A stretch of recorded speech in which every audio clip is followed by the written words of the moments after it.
Kemudian lembaga tinggi negara merupakan lembaga pemerintahan di mana lembaga tersebut dibuat oleh negara, dari negara, dan untuk negara. Lembaga negara terdiri dari presiden dan wakil presiden yang berkedudukan eksekutif, MPR, DPR, DPD yang berkedudukan legislatif, MA, MK yang berkedudukan yudikatif, dan BPK. Pembahasan presiden dan wakil presiden adalah lembaga negara yang memegang kekuasaan untuk menjalankan pemerintahan. Presiden berkedudukan sebagai kepala pemerintahan dan kepala negara. Wewenang dan kewajiban presiden dan wakil presiden sebagai kepala pemerintahan yaitu memegang kekuasaan pemerintahan. Menurut UUD berhak mengajukan rancangan UU kepada DPR menetapkan pemerintahan. Tugas MPR: 1. Mengubah dan menetapkan Undang-Undang Dasar. 2. Memutuskan usul DPR untuk memberhentikan Presiden dan Wakil Presiden dalam masa jabatannya. 3. Mengubah dan menetapkan Undang-Undang Dasar. 4. Melantik Presiden dan Wakil Presiden berdasarkan hasil pemilihan umum. 5. Memutuskan usul DPR berdasarkan putusan Mahkamah Konstitusi untuk memberhentikan Presiden atau Wakil Presiden dalam masa jabatannya. Tugas DPR, Dewan Perwakilan Rakyat. Yang pertama, membentuk undang-undang yang dibahas dengan Presiden. Yang kedua, membahas dan memberikan persetujuan peraturan pemerintahan pengganti undang-undang.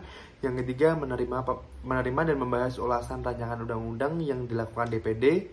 Yang keempat, memperhatikan pertimbangan DPD atas rancangan undang-undang APBN dan rancangan undang-undang yang berkaitan dengan pajak, pendidikan, dan agama.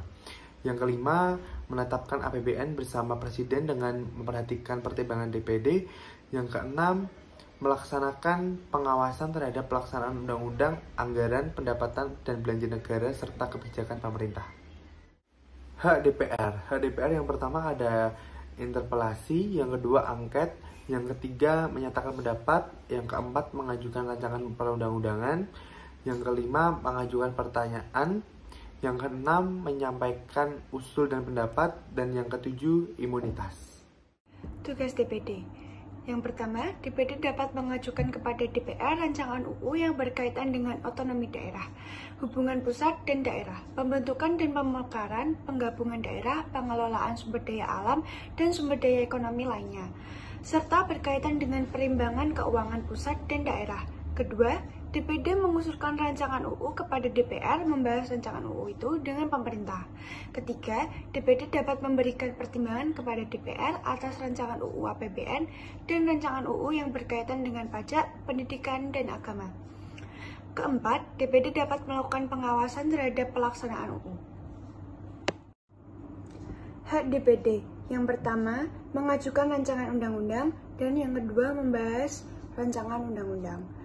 Anggota DPD juga mempunyai hak. Yang pertama, mempunyai usul dan pendapat. Kedua, memilih dan dipilih. Ketiga, membela diri. Keempat, imunitas. Kelima, protokoler. Keenam, keuangan dan administrasi. Selanjutnya, BPK, Badan Pemeriksa Keuangan. Tugas dan wewenang BPK. Yang pertama, memeriksa pengelolaan dan tanggung jawab keuangan negara yang dilakukan oleh pemerintah pusat, daerah, Bank Indonesia, BUMN, Badan Layanan Umum, dan lembaga lain yang mengelola keuangan. Yang kedua, BPK melakukan pembahasan atas temuan pemeriksaan dengan objek yang diperiksa sesuai dengan standar pemeriksaan keuangan negara. Yang ketiga, hasil pemeriksaan diserahkan kepada DPD, DPR, dan DPD dan menyerahkan hasil tertulis kepada Presiden, Gubernur, Wali Kota sesuai dengan wewenangnya. Keempat, apabila ada unsur pidana, maka BPK melaporkan hal tersebut kepada instansi yang berwenang sesuai dengan ketentuan peraturan paling lama 1 bulan sejak ada indikasi pidana tersebut. Kemudian wewenang BPK. 1. Meminta keterangan atau dokumen yang wajib diberikan oleh setiap orang, organisasi pemerintah pusat, BUMN, Bank Indonesia, atau badan yang mengelola keuangan negara. Yang kedua, melakukan pemeriksaan di tempat penyimpanan uang dan barang milik negara, melakukan pemeriksaan di tempat pelaksanaan kegiatan, melakukan pemeriksaan pembukuan dan tata usaha keuangan negara, pemeriksaan terhadap perhitungan, surat-surat, bukti-bukti, rekening, dan daftar lainnya yang berkaitan dengan pengelolaan keuangan negara. Dan yang ketiga, memberi perhitungan atas standar akuntansi dan